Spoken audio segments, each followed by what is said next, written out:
Hello everyone, my name is Anthony Shivkumar, and in today's video I want to talk about LLM memory layout, especially on CPU. So this presentation is about memory layouts in the transformer model specifically for CPUs. Now most of the time when people benchmark LLMs, they focus on GPU performance. The libraries, the framework, even the hardware design, they're all optimized for GPU first workflows. And the problem is that the same models don't perform as well on CPUs. And it's not always because CPUs are too slow, it's often because they're not being, say, used properly. The memory layout is fragmented, cache usage is inefficient, and we're constantly moving data around in ways that kill performance. This creates an asymmetry. We compare GPU numbers that are highly and hyper-optimized and to CPU numbers that are more like a baseline. So in this project, I want to explore what it would look like to give the CPU a fair shot. Not by changing the model, but by changing how memory is laid out. So that it's cache friendly, it's SIMD aligned, single instruction multiple data, and fits the way the CPU actually works. I'm not claiming this beats a GPU, but I think it's worth showing how much faster a CPU can be when you control the memory layout from the grounds up. And that's what this talk is about.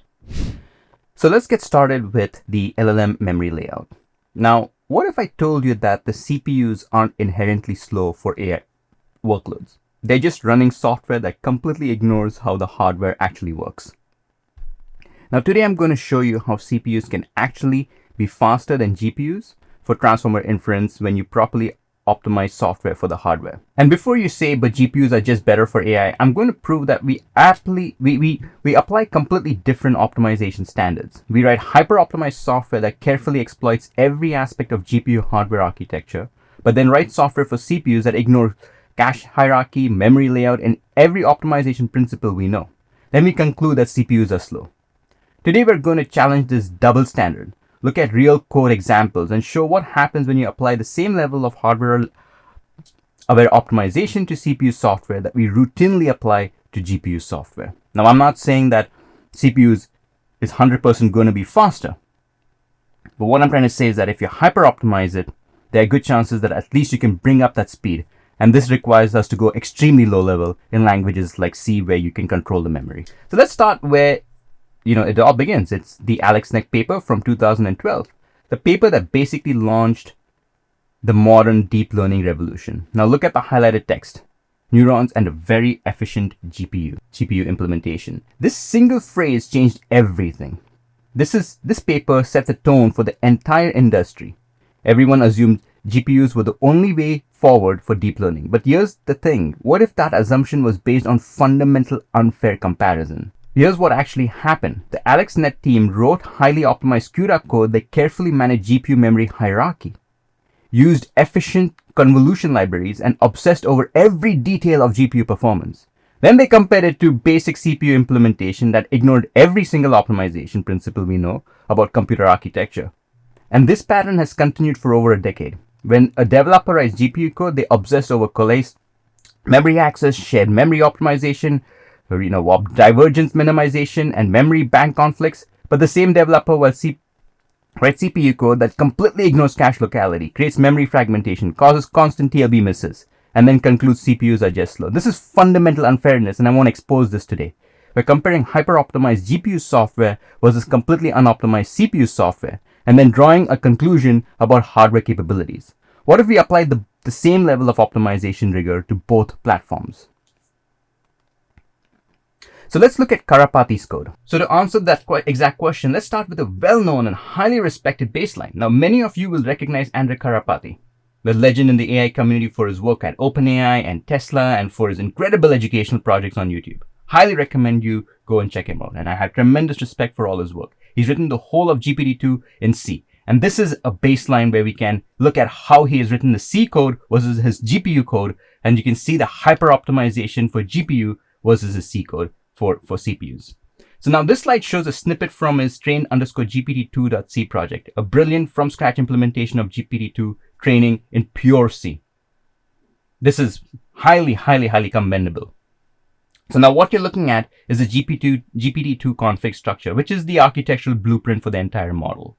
This defines everything from the sequence length to the vocabulary size to the number of layers and heads. Now, I'm hoping you understand I have a deeper understanding of how modern LLMs and the architecture actually works, because this is central to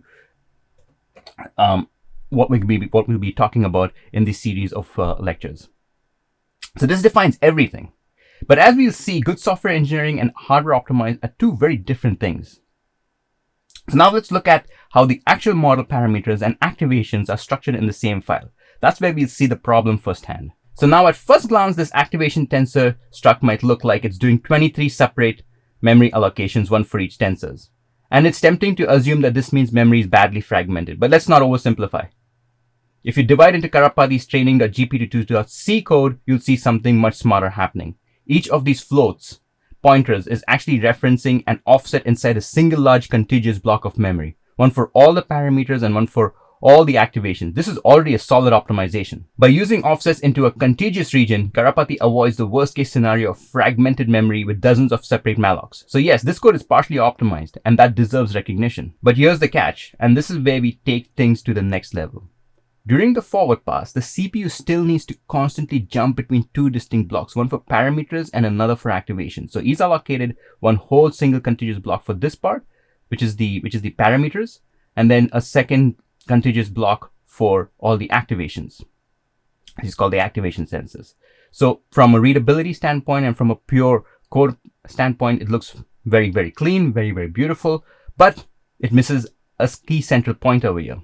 Because during the forward pass, the CPU still needs to constantly jump between two distinct blocks, one for parameters and another for activation, because you compute one thing from WTE, you get the output, which will be an activation, which will then be stored, say, in something like over here, like layer norm 1. And this layer norm 1 value will then need to be an input in order for you to calculate, say, the QKV weights. So you're constantly jumping between, the parameters over here and the activation over here. And because they're not contiguous, you can have, an optimized code. So that jump between reading from one big region and writing to another creates discontinuity in memory access. And even though each block is individually contiguous, they're not laid out in the order of execution. The result, constant cache evictions, TLB misses, and disrupted prefetching. In our cache optimal approach, we solve this by fusing all these regions into one unified memory block for the entire forward pass. We no longer group memory by what it is, parameters versus activation. We group by how it's used in the order of the CPU needs it. And mind you, this is how they do it in GPU coding. But when in C, everything needs to look pretty, or for CPU. That's the double standard that we face. And that means when the CPU finishes one operation, the next input is already in the next cache line, not in another megabyte-sized block somewhere else. Now, this shift from separation to true sequence is the core reason why we get we can get a high increase in cache hits. Cache hits is very good. Cache misses and cache evictions are bad because it takes clock cycles and you're wasting clock cycles. Cache hits minimize clock cycles and faster execution. You have minimal TLB overhead, and you can have much faster inference by just having a good memory layout. Now let's go to the next slide and look exactly at how this unified layout works. Now here's my proposed solution. And this is where we take CPU optimization to the same level we apply to GPU programming. Now instead of thinking about memory in terms of data structures, we think about it in terms of execution flow. The core insight is right here in the comments. Offset into contiguous memory. Execution order layout. We're not just making data contiguous. We're arranging it in the exact order the CPU will access the contiguous, will access the computation. So look at the transfer model structure. Everything, I mean everything, goes into a single contiguous memory block. Token embeddings, position embeddings, all layer weights, all the intermediate activations, all temporary results.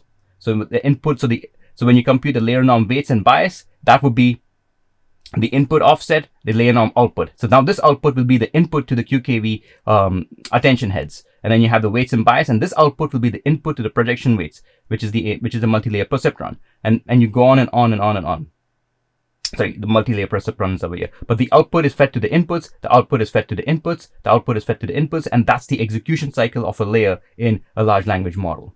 So token embeddings, position embeddings, all layer weights, all intermediate activations, all temporary results, one malloc call, one contiguous chunk of memory. All of this should be contiguous. But here's the interesting part. The memory layout follows execution order, When we finish computing token embeddings, the position embeddings are right there in the next cache line. When we finish the embedding combination, layer 0's weights are immediately adjacent. When layer 0 outputs its results, layer 1's input space is right there waiting. Each layer becomes a metadata structure with offsets into the unified memory block. No more jumping between scattered allocations, no more cache misses between related computations. The CPU cache prefetches can actually predict what we're going to need next because our memory access pattern is perfectly sequential. This is exactly the principles behind GPU coalesced memory access, except now we're applying it to CPU cache hierarchy, same optimization philosophy, different hardware target. So now let's look at the execution order principle in action. So now the calculate batch memory size function is where we determine how much memory we need for our cache optimal layout. Now, where we start with our basic dimension.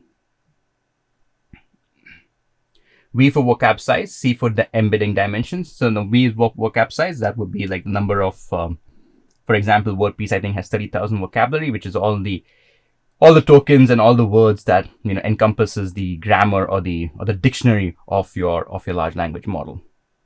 So depending what you're using, byte per encoding is I think what GPT-2 uses. So the vocab size can be anywhere between 30,000 to 200,000, because if you have multiple languages, so that's the vocab size. Embedding dimensions, you can think of this as a dense representation of that vocabulary. For example, in sentence transformers, the embedding dimension is 768. I believe GPT-2, I think, has an embedding dimension of 496. This is a dense representation of the vocabulary. And T is the context length. That is basically how many input tokens can you give an LLM, or how many words, if you want to simplify it, that the large language model can accept. But notice how we're thinking about memory allocation. A little different right now. First, we calculate space for token embeddings, and then position embeddings. But the key insight is that in the comments, now part of contiguous block. These aren't separate allocations anymore. They are part of one unified memory. And memory, for the most part, is much cheaper. I mean, H100s, H200s are like what, $40,000 plus more. A CPU is not that much more expensive, and increasing the memory is not that much more. It's not going to reach that level of cost. So you are actually spending money for speed. So having memory is actually the cheapest way to increase speed. So you can't have that argument that memory is going to be expensive when you're willing to spend a lot more for a much more high-end GPU and not make the same comparison for CPU by investing in memory. So this is a mute argument, in my opinion. So then we allocate space for the embedding input. Then we allocate space, the results of the combining token and position embeddings. The space is placed right after the embedding in memory. So when we finish the embedding computation, the result goes exactly where the next operation expects to find it. These are all the layers. Here's where it gets interesting. For each layer, we calculate memory for every single intermediate results in execution order. We're calculating the weights and biases. We're calculating the inputs and outputs, which is basically the activation. Then we calculate the weights and bias. And again, we calculate the QKV heads, which is again the activation. Then again, weights and bias. So the output of this is the input to this. The output of this is the input to this. That's really important for speed. So here's where it gets interesting. For each layer, we calculate the memory for every single intermediate results in execution order, layer norm weights and biases, then the space for layer norm, input and output, then QKV weights and bias, then QKV output space, then attention projection, and so on. The crucial point is that we're not just calculating how much memory we need. We're calculating it in the exact order the CPU will access it. When layer norm finishes the QKV computation, input is right there in the next cache line. And finally, we return one number. We return all of this as accumulation of all the space that we have allocated over here. So now here's where the magic happens. The actual allocation function that implements our cache optimal design. This is where we go from theory to practice. We start by setting up a model configuration. Then we get to the heart of it. This command says it all. Single contiguous allocation for everything. Look at the aligned alloc. One function call, one allocation, everything the transformer needs, all weights, all activation, all intermediate results live in a single contiguous block. Now I just want to make a side note over here that this code is specifically for one core, just to get a sense of the simplicity, to keep the code simple. But when we do multi-layer, multi-core configuration, there'll be a little bit more adjustments that I would address in a future video. But right now, understand that this is the building blocks to something much more complex, even though this might be already complex to begin with. And notice that we're using a 64-byte byte alignment, which is exactly one cache line on modern CPUs. But here's the crucial part. How we set up the offsets, we start at offset 0 with token embeddings. So these are the offsets with token embeddings, and immediately after that come position embeddings, and immediately after that comes a space for embedding inputs. No gaps, no fragmentation, perfect sequence. Each layer gets its own metadata structure that points into specific offsets within our ununified block. When we call setup layer pointers, we're creating a roadmap that ensures every computation knows exactly where to find its input and where to place its output. And look at this output. This isn't just debugging, it's proof of concept. When you run this code, you can see exactly how your memory is laid out. Token embeddings flow into position embeddings, which flow into embedding inputs, which flow into layer 0, and so on. The results, we're basically trying to minimize fragmentation. So zero memory fragmentation, perfect sequential access patterns, and that critical transition from embeddings to layer 0 happens with zero cache misses. This is the difference between fighting the hardware and working with it. So let's put it all together. This slide is a side-by-side comparison that visually summarizes the entire philosophy we've been discussing. The performance killer was the HPC optimized approach. So on the left, we have a traditional clean separated structure. This is the standard approach with separate data structures and memory blocks for model weights and activation. Now, to be fair, any software engineering textbook would actually approve of this design. It's modular, readable, and follows good object-oriented principles. What Karpathy has done is absolutely brilliant. But look what happens in memory. Model weights are in one location, then there's a gap, then activations are somewhere completely different. And as we have discussed, this forces the CPU to constantly jump between these regions during inference, and that gap represents cache misses.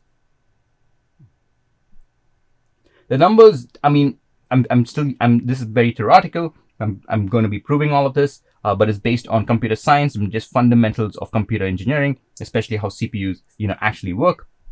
But because you're minimizing these cache misses, and we're talking about very, very big regions of memory, they're not really small.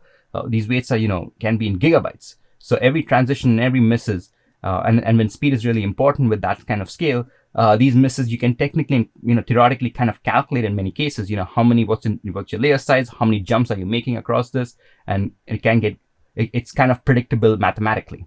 But I'm just going to give you some kind of rough estimate, like the number you can expect, around quite a bit of cache misses, which means that most of your data is coming from main memory at 200 plus cycles. Penalty, especially instead of coming from L1 and L1 to L3 caches, is now it has to come from memory, then has to be stored in L3, then moved up to L2 and L1, then goes into the registers, and then it's computed by the execution units. So all of that hierarchy, each one of those steps of moving data is a clock cycle. And moving from DRAM to L3 might take, 500 clock cycles compared to, say, L3 to L2 to L1, which might take, 5 clock cycles to 2 clock cycles to 1 clock cycle. That matters. So now let's look at the unified approach on the right. Now, we've abandoned this clean separation for hardware reality. Everything lives in one contiguous blocks accessed by offsets into unified memory, exactly like what GPU programmers would do with collapsed, memory access. So everything right now is just in one thing. So instead of having this memory gap, we're now having just one contiguous blocks of everything from weights and activations and having the right offsets. Now the memory layout tells the whole story. Weights follow seamlessly into activations, which flow into layer 0, layer 1, and so on. Perfect sequential access that works with the CPU cache system instead of against it. And the results, you should have very high cache hit rates. It could be much faster inference, and this is the exact same hardware versus abstractions trade-offs that GPU programmers make every day, except now we're applying it to CPU optimization. So we've seen the high-level difference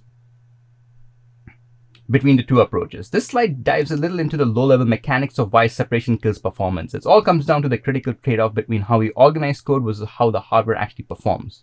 And here's the fundamental tension. Separated activations look clean, follow OOP principles, and are easy to understand. Unified memory violates clean code principles but delivers HPC level performance. In HPC inference, performance absolutely trumps code aesthetics. And here's a step-by-step breakdown of what happens with that clean separated approach. CPU loads a weight from memory, fills the 64-byte cache line with the weight of data, then needs activation data from a completely different location, cache misses, evicts the weights, loads activation, needs the next weight, cache miss again, constant thrashing between memory regions. Now, within that each computation, it will be it's going to work very, very fast, but especially when you're computing between different parameters. For example, when you're doing QKV heads with layer, and the next computation is layer norm. So that activation and the output of that QKV heads is now going to be stored in a completely different memory region. So you're constantly reading from one memory region and writing to a completely different memory region. And in every computation, that activation is stored in a different memory region. So you're having these cache misses, evictions of weight, and it's constantly causing some form of performance degradation. And the memory controller can't predict these caches. There's these chaotic access patterns. We're fighting against every optimization. The hardware is trying to do it for us. Now, in contrast, that was sequential access. CPU loads weights, cache lines, includes weight plus prefetches, next activation, next access line. Next access hits cache, prefetches predict patterns, and load ahead. Every access works with the hardware. Perfect cache utilization and optimal memory controller behavior. This is exactly the same trade-off GPU programmers make every day. They choose hardware optimization over clean abstractions. It's time we apply the same thinking to CPU code. So we've seen two separate memory killer performance between major components, but the problem is actually even deeper. It happens at every single step inside each transformer. This slide shows the complete data flow chain. The data flows in layer norm into QKV and attention, and then layer norm, and then multi-layer perceptron. Each arrow represents a critical handoff where one operation output becomes the next operation's input. On the left is the cache nightmare of a traditional layout. Every intermediate results, the output from the layer norm, the output of the QKV projection, the attention output is written to a new separate buffer somewhere else in memory. Every single arrow here represents a jump into new memory locations, which means a potential cache miss. The execution traces show this clearly. Layer norm writes its output, and the QKV step has to fetch it from different locations, causing a miss. The attention step then has to fetch the QKV weights output from yet another location, causing another miss. The result is like you're constantly hitting, a good, 60 to 70% cache miss rates on every single intermediate steps. Now on the right is our unified cache, kind of like paradise. We have pre-allocated one contiguous memory block for all intermediate results of the layers, arranged in one exact order of execution. Now the perfect flow. Layer norm writes its output to a specific offset. The QKV step reads its input from that last exact same offset. It's an intermediate cache hit because that data is already hot in the cache. It then writes its own output to the next sequential spot where the attention step is waiting to read it. The data flows like a perfect pipeline with zero gaps, at least theoretically. This allows the hardware prefetches to work perfectly, giving us a much higher cache hit rate throughout the entire layer. This shows that true optimization isn't just about the big picture, it's about meticulously planning for every intermediate dependency. And this is exactly the level of details that GPU programmers think about constantly, making sure every memory access is coalesced and predictable. So let's zoom out and look at the complete picture of an entire transformer layer. The diagram at the top shows all the data dependencies in sequential order, from its initial layer input through layer norm, self-attention, the multi-layer perceptron, and the final residual connection to the layer output. There are tens of hands-off between these 11 operations. So you can think of this 1, then these 2, then 3, 4, 5, 6, 7, 8, 9, 10, 11 operations. And here's a critical insight. Every arrow represents a data dependency that must hit cache for optimal performance. So the output of this is the input of this. The output of this is the input of this. So this is sequential. This is not, you can't parallelize this. And this is what CPUs are known for. In each one of this, yes, you can parallelize it, is what GPUs are very good at. But there is still a sequential element to all of this. And then this output would be this would be, say, layer 1.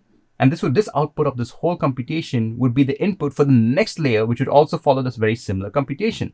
So there's a big sequential element to this whole transformer design and architecture, though each operation internally has a lot of parallelization because it's just doing a lot of matrix multiplication. So here's how we implemented this in practice. Every intermediate result is placed in sequential memory because this output has to be stored somewhere. This is not some abstraction. This green arrow represents an output that needs to be stored, not in the air, but in memory somewhere. Where is this stored? So the green is not just a hypothetical, arrow. It means that this output has to have a physical space to be stored so that it can be used as an input to the next layer. And this is why contiguous memory is important, because we're accounting for all of these things that might be overlooked when you don't focus on where the output is actually stored. And every intermediate is placed in sequential memory. And now look at the pattern. The layer norm output equals layer, equals layer input plus input size plus QKV output equals layer norm output. This is where the actual, computation is happening, where the layer norm output is equal to layer input plus input size. QV key output is equal to layer 1 output plus layer norm 1 size. Attention out is equal to QKV output plus QKV size, and you go on and on. So each output is exactly where the next computation expects to find out, because this is what's really happening. You compute this. This is an output. This will be an input to the next one. This will be the input to the next one. And the common captures the essence, perfect data pipeline. Each output is exactly where next computation expects it. This transforms every potential cache misses into guaranteed cache hits. And the numbers are dramatic. Like traditional approaches give us, say, 10 cache misses per layer time.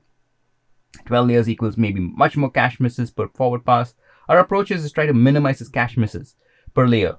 And with 12 layers roughly, and with each intermediate, operations happening within those layers, you can have multiple cache misses, and that you really want to, minimize. And those optimizations, you could have, 8x reduction in cache misses, which translates directly to massive performance improvements. And this is a difference between designing software for the hardware versus against it. Now, there are many layers to this whole thing, which we'll be talking about, like how we can prefetch and all the other cool stuff. So here we have solved the cache dependency problem inside a layer. But what happens when we move from layer 0 to layer 1? So now what happens when you go from layer 0 to layer 1? This is where the output of one layer becomes the input for the next. And this dependency determines the overall cache performance of the model. This subtitle captures it perfectly. This is the fundamental insight. Now this fragmented activation column. On the left side with fragmented design, the output of each layer is written to a completely separate memory block. Look at these addresses. So here you have, say, address 1000, and then you have address, say 5000 over here. Then you have, say, address 8000 over here, scattered across memory with gaps of other data in between. When layer 1 needs the output from layer 0, it has to go and fetch it from a different address, causing a cache miss. This creates a cache miss chain reaction. As the execution trace shows, layer 2 that needs to fetch the output from layer 1 causing another miss. The result is constant cache thrashing, where the data needed for the next step is always in a different location and has to be slowly loaded from main memory. Now, when you look at the right, the contiguous activation column, now compare that to our continuous approach on the right. We create a perfect cache chain. We design the memory layout so that the output buffer for layer 0 is in the input buffer for layer 1. They have the same physical memory location. The execution trace shows the benefits. When layer 1 starts, the data it needs is already hot in the cache for the previous step. It's a perfect sequential cache hit. The output of layer n flows seamlessly to the input of layer n plus 1, achieving perfect locality. The core insight is this. The physical location of a layer's output must equal the physical location of the next layer's input. By engineering our layout this way, we transform the expensive transition between layer from a cache bottleneck into a high-speed data flow. This is how we maintain a very high % of cache hit rates across the entire model, not just with a single component. Now, the transition from the previous slide, we put some concrete numbers and access patterns to that concept. The core insight is simple. For maximum performance, the location where a layer writes its output must be the same location where the input layer reads its input. This slide crystallizes that principle. Output location is equals to next input location. In fragmented memory, each layer output is in the wrong place for the next layer. In contiguous memory, it's exactly where the next layer expects it to be. Here's a step-by-step breakdown what goes wrong. Layer 0 reads weights from 0x1000, writes to the output as 0x3000. Layer 1 now reads at 3000, needs that data as input, cache misses, has to now load from 3000, then layer 1 needs its weight from 6000, another cache miss. Every operation fights the cache system. So each time you're reading from a different memory, it's a cache miss, and you're writing to a different memory, it's a cache miss, and you're constantly hitting, and this cache misses where the clock cycles are happening very, very quickly. So each time you miss it, it has to fetch from DRAM, and you're having a penalty from fetching from DRAM, which could be like 500 clock cycles, compared to if it's all stored in L1, L2, L3 caches, it's much, much faster. Now the result is a 20 to 40% cache efficiency with constant misses. The CPU is spending more time waiting for memory than computing. Now compare that to the contiguous approach. Layer 0 reads weights from offset plus 0, writes output to offset plus x. Layer 1 reads input from that same offset plus x. Cache hits. The data is already in hot cache. Sequential access patterns means you're getting a very high efficiency because they're all in contiguous blocks. It'll all be part of it. It'll all be there in the L3, L2, L1 cache because of the way the memory is contiguous. It's not going and fetching and jumping between memory. And here are the concrete cycle counts. Fragmented approach means each layer still, stalls, couple of cycles waiting for a main memory. Contiguous approach flows at 1 to 3 cycles per access from L1 cache. That could be a very high difference in speed and memory access. Now this transforms the CPU from a constantly stalled processor into one that's actually computing. And this is how we can make the CPU a little bit more competitive with GPUs. And so far we're focused on the data cache, but there's another often forgotten hardware cache that are sequential layout optimized. And it can act as a hidden performance multiplier. I'm talking about the TLB, or the translation Lookaside buffer. The TLB's job is simple. It's small, fast cache that stores the translation from the virtual memory address your program uses to the actual physical address. So a TLB hit is a super fast 1 to 3 cycle, but a TLB miss is a performance disaster. The CPU has to stall for another 100 to 300 cycles to manually look up the address in the main memory's page tables. And here's the kicker. Traditional memory layouts cause constant TLB misses, creating massive hidden overheads that most developers never even measure. So let's look at the TLB fragmented memory at the left, which is the trashing. Look at this layout. So weights at virtual address say 1000. Each allocation uses completely different virtual memory pages scattered across the address space. The TLB only holds 64 entries typically, and they get filled with translations for all the scattered locations. When we access weights, TLB hit. When the layer 0 activation from a different virtual address, TLB miss. Now 200 plus cycles for stalling for page table walks. Now you're getting around a 40 to 60% hit away here because of the constant misses. So not only do you have cache misses, you also have memory access and read pattern misses. And this creates massive hidden overhead that's invisible to most profiling tools but absolutely destroys performance. And a contiguous memory now contrast with contiguous approach. Everything is in one sequential block from 0x1000 all the way, say to whatever. The TLB entries become sequential pages. The hardware prefetchers can predict the pattern, and we get, a much higher hit rate with near zero translation overhead.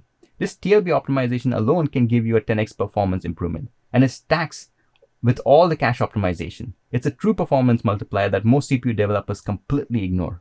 So now let's dive into why TLB optimization creates such dramatic performance gains. This slide shows how all the hardware optimization work together as a multiplier effect. Now the first technical reality, L1 TLB typically holds 64 to 128 entries for 4 KB pages. L2 TLB holds around 124 to 248 entries. And when you miss, that's a 100 to 300 cycle penalty. Other approaches maximize TLB coverage, and with huge pages, we get even better utilization, 512x, fewer TLB entries needed for the same memory space. Now here's the math. Traditional approach with 50% TLB miss rate means 50% times, say 200 cycles equals, say 100 cycles, average overhead per memory access. Our approach with, 5% miss rates means only, 10 cycles, maybe, average overhead. We can basically improve the speed by approximately 10x. But here's where it gets really interesting. Combined with cache gains, we're looking at, 550 to, maybe even 100x total speed up over native implementation, because all of this is cumulative. They all build on each other. The magic happens in hardware synergy. The TLB prefetchers work with cache prefetchers. Sequential page creates predictable patterns. NUMA-aware allocations helps TLB performance, and huge pages reduce TLB pressure. Every hardware optimization amplifies the others. And implementation is straightforward. Use mmap with mmap huge tables. Flag, for 2 MB pages instead of 4 KB pages results 512x fewer TLB entries needed. And perfect sequential access means the TLB prefetcher works optimally. Now this brings us to the complete memory hierarchy optimization stack. Cache plus TLB plus free fetch plus single instruction multiple data plus DSA and direct memory access. DSA is an Intel thing for memory movements and stuff. And then they all work in perfect harmony. The goal is to use all of these features of a CPU so that they can work in harmony. This is what happens when you design software that truly understands and exploits the underlying hardware architecture. Now, this level of hardware-software co-design is exactly what GPU programmers do every day. It's time we brought the same rigor to the CPU optimization. So everything we've discussed so far has been focused on creating the perfect sequential layout for the forward pass. But for training, we also have to run backward pass to compute gradients, and it has a completely different access pattern. On the left side is the forward pass layout we've designed. It's optimized for sequential layer processing from layer 0 to layer n. Each layer gets a 64-byte aligned block with everything needed for forward computation. Weight, bytes, layer norm, QKV weights, multi-layer perceptron weights. This gives us a perfect sequential access and an SIMD free-friendly cache-aligned structure. However, the backward pass works in reverse. It calculates the gradient starting from the final layer, layer n, and moves backward to layer 0 to optimize for. And to optimize for this, we would ideally want a second memory layout organized for reverse sequential access, ensuring we still get gradient locality and cache-aligned access for the backward computation pattern. Now, I'm not going to dive deep into backward pass optimization today. That's a whole new topic that deserves its own dedicated video, but I want to show you the memory architecture challenges it creates.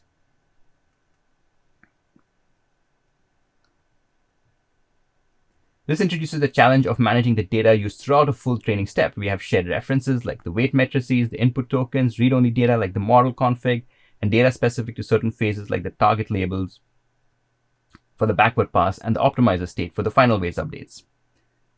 So optimizing for the full training cycle presents a conflict. We have two optimal but opposing memory layouts. Simply keeping them both would double our memory usage, which is not feasible for large models. This means we need a new, more sophisticated strategy to get the performance benefits of an optimal layout for both forward and backward pass without paying a massive memory penalty. So we'll talk about backward pass and computations in a future video, so this leads us to a final optimization strategy. So we have this conflict. The forward pass needs a sequential layout while the backward pass needs a reverse sequential one.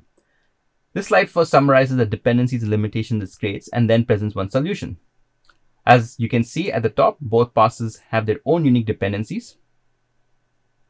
The forward pass outputs from one layer is the input to the next. The backward pass reverses this flow and needs the stored activation from the forward pass.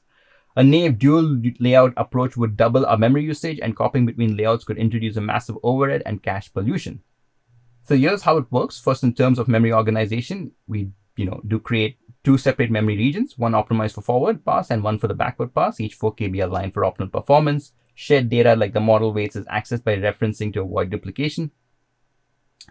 And now second, and this is a smart part, is our copy strategy. To move the necessary data like the forward pass activation into backward pass layouts, we can use hardware accelerators like Intel's data streaming accelerator like DSA or direct memory access from the ARM family of application processors. So this allows for a zero CPU overhead, asynchronous copy.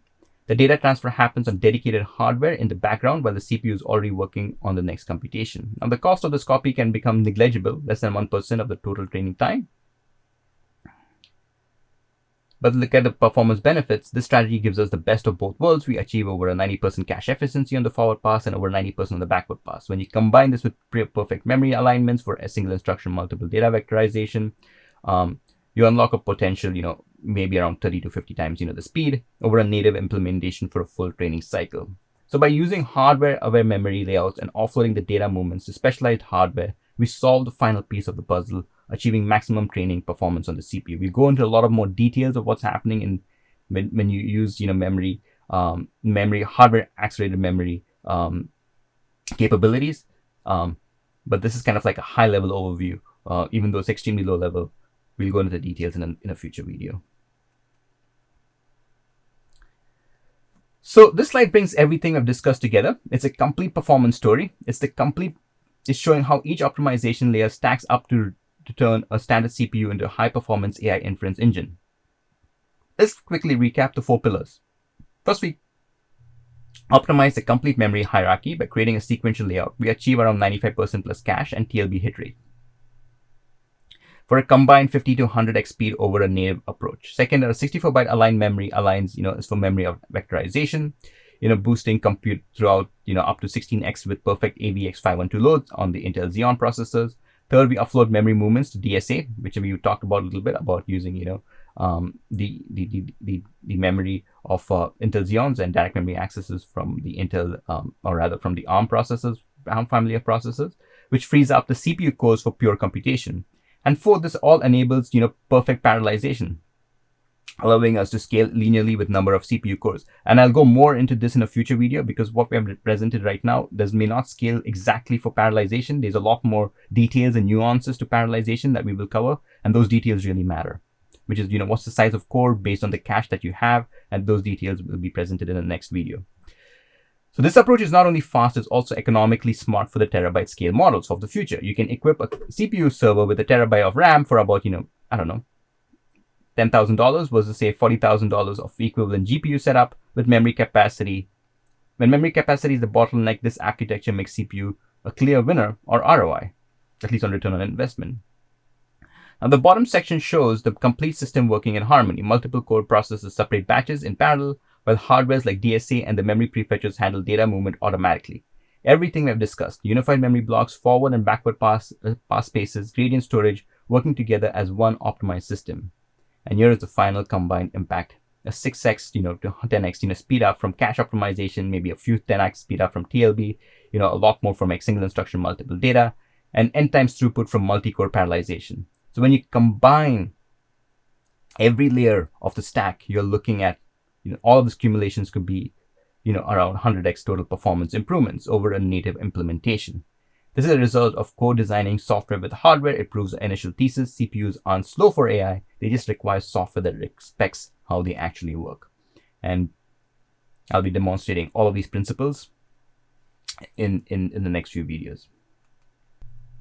So let's bring this all home with what theory predicts. For real-world performance based on our first principle analysis, here's what we'd expect on a modern CPU server configured with, say, terabytes of RAM, which is very, I think in $10,000 you can get terabytes of RAM, which is nothing compared to, say a $50,000, $60,000 H100. Compared to, and you have for a 500 gigabyte parameter model at full precision. Then the theoretical performance results align with our design principles, 95% caches and TLB hit rates based on sequential access patterns. This is perfect for SIMD utilization from 64-byte alignment and a projected 10x speed up over the traditional fragmented memory approach. The economic projections are equally compelling. The CPU servers would cost around, say, $50,000, whereas an equivalent GPU setup to handle this model size would be, say, around over $200,000. You can almost think of it, as a 4x reduction in cost. This demonstrates that, this insights of this entire talk, the hardware algorithm co-design. By designing a memory layout specifically for the strengths of the CPU's cache, TLB memory, TLB SIMD capabilities, prefetchers, and DSA accelerators, we can theoretically transform it from slow to being faster than expensive GPU setups for these large-scale inference workloads. The projected benefits are complete stacks. Now, of course, GPU will still be faster, but you're talking about a cost, cost and that there's a cost trade-off as well. And if you just have very high-end poor, code, the speed is just going to be it's completely going to be, it's not going to really even compete. So we're trying to increase that speed by having a much more optimized code for your hardware for that CPU.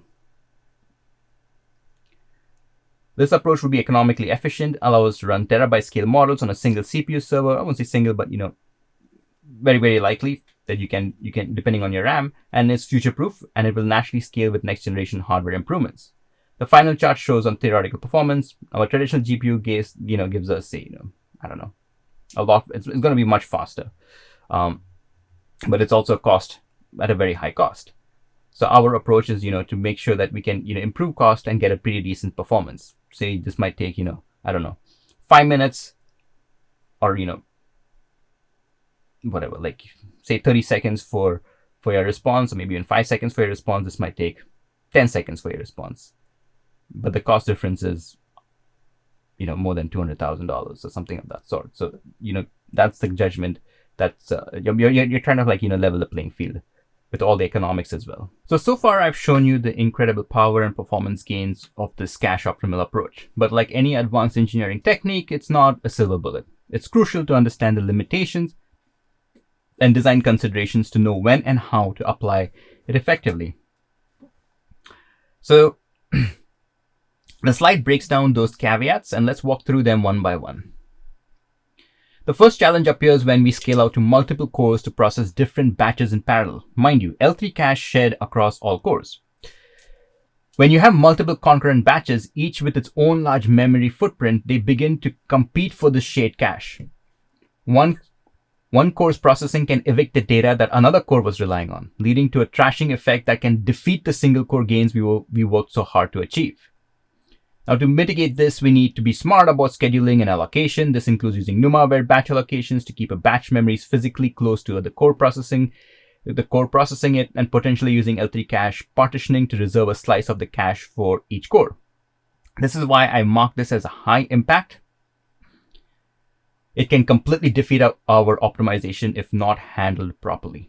Next, there are raw cache capacity constraints. Our capacity is most effective when the working set of data fits within the cache. However, for models with extremely large context windows like 128,000 tokens or more, or very large embedding dimensions, the required memory can simply be bigger than the available L3 cache.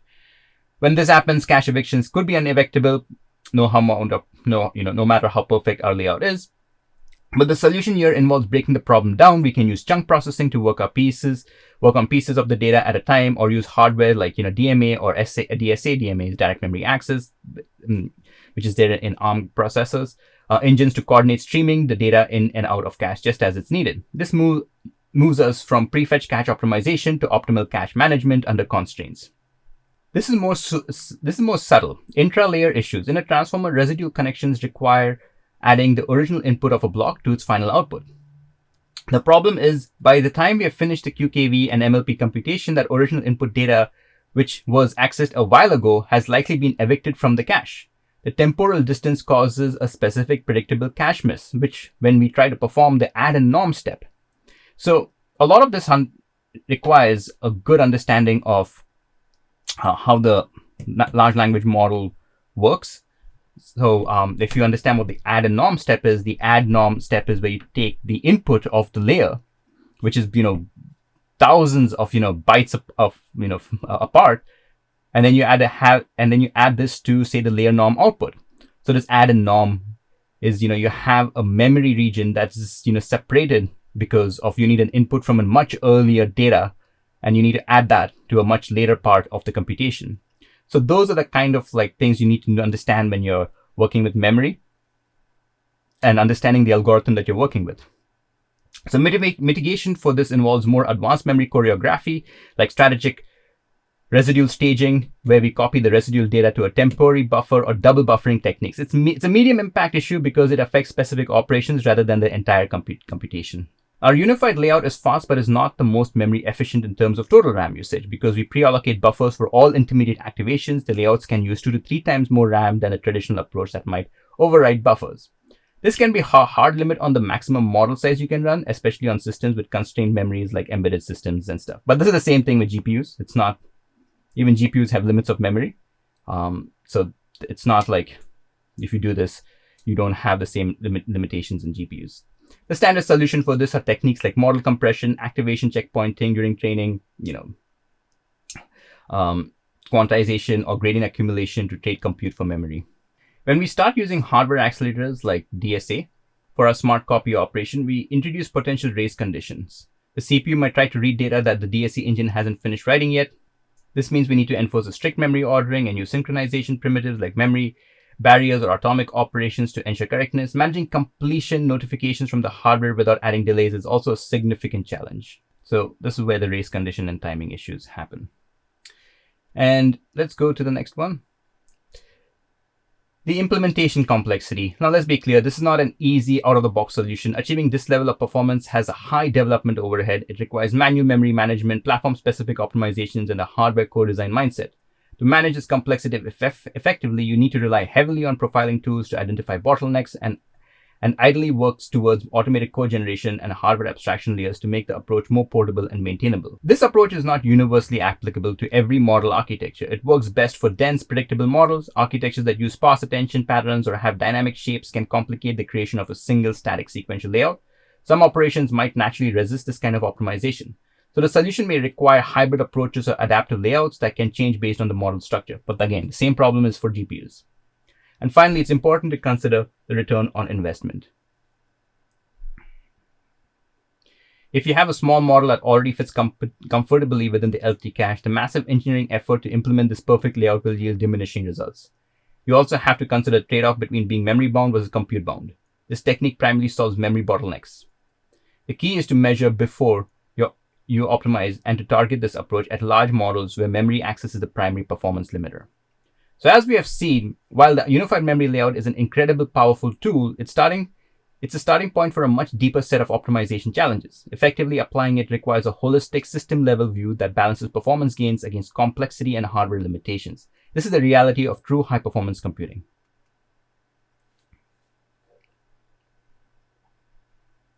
Now that we've gone through each limitations in detail, let me categorize them to help you understand the different types of challenges we're dealing with. This framework will help you approach optimization problems systematically. Hard constraints are physics and hardware limits we can't change. Cache size limitations, memory capacity bound, memory bandwidth ceilings, and power consumption limits. These are fundamental boundaries we must work within. You can't optimize around physics.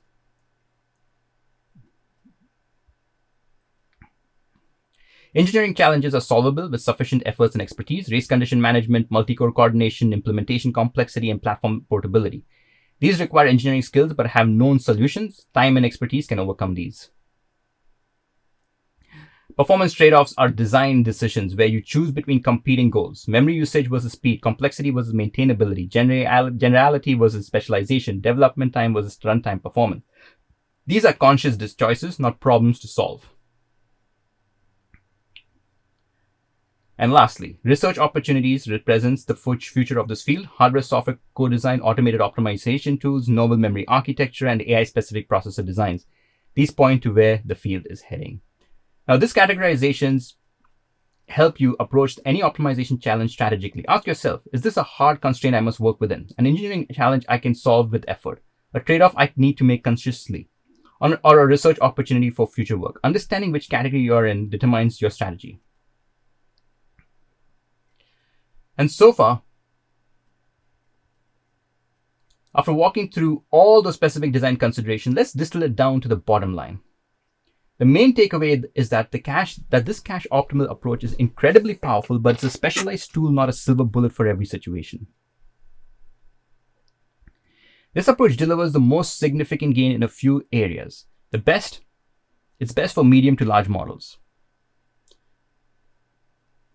The memory access is the real bottleneck, not just theoretical overhead, but where you're genuinely seeing cache misses hurt performance. It's ideal for latency sensitive applications like real-time inference, where every millisecond matters.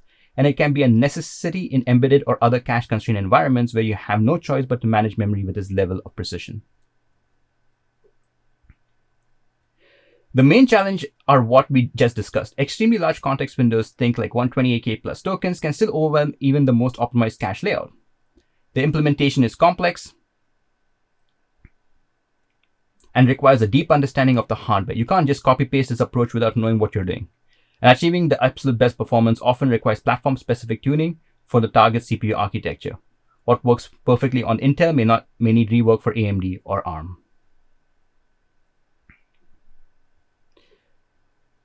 Now, looking forward, the future is about making this easier and more powerful. This includes deeper integration with hardware accelerators like DSA and DMA to manage data movements automatically, the development of automated tools that can generate these optimal layouts for us without requiring deep hardware expertise, and eventually novel hardware architectures designed from the grounds up for this kind of sequential data flow pattern. Ultimately, it all comes down to this. The key is understanding when and how to apply these optimizations effectively. This isn't about always using the most complex approach. It's about making informed engineering trade-offs. When memory access is your bottleneck and you have the expertise to implement it properly, then this approach can give you, say 10 to 100x performance improvements. But if you're working on small models that already fit in cache, or if your team doesn't, have hardware optimization experience, the engineering cost may not be worth it. It's about getting every last drop of performance out of hardware when that performance actually matters for your specific use case.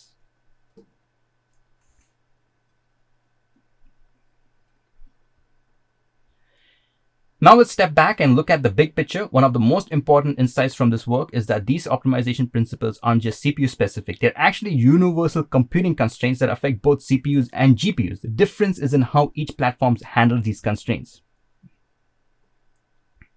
Let's start with the cache capacity CPU hardware. Now CPU have massive L3 cache.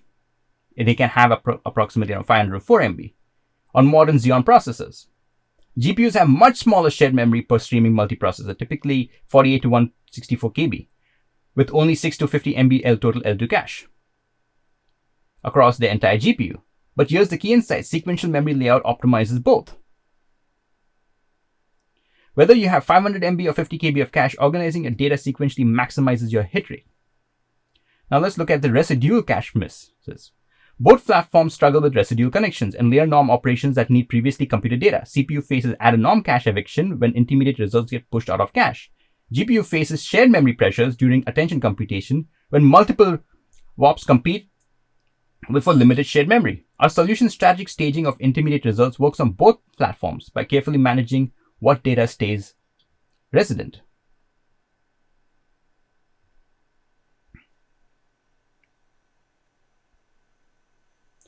Now in memory capacity, this is where we see a fundamental difference. CPUs can scale to 2 TB plus of DDR5 memory that's expandable. GPUs are limited to whatever HBM they shipped with. HBM is high bandwidth memory.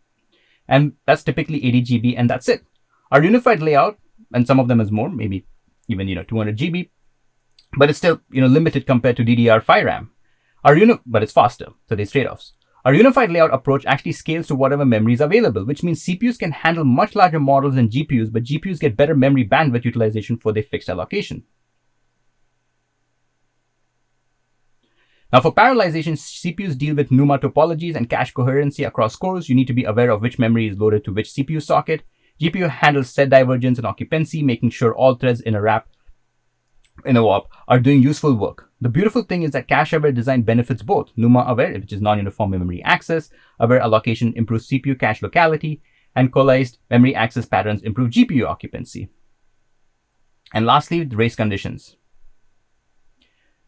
Race conditions look different but require similar solutions. CPUs need coordinations between DSA engines and CPU cores accessing the same memory region. GPU needs kernel synchronization where multiple kernels access shared global memory.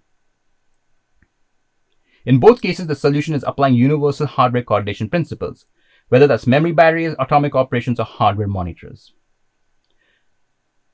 The key insight, the profound insight here is that these aren't CPU tricks or GPU tricks.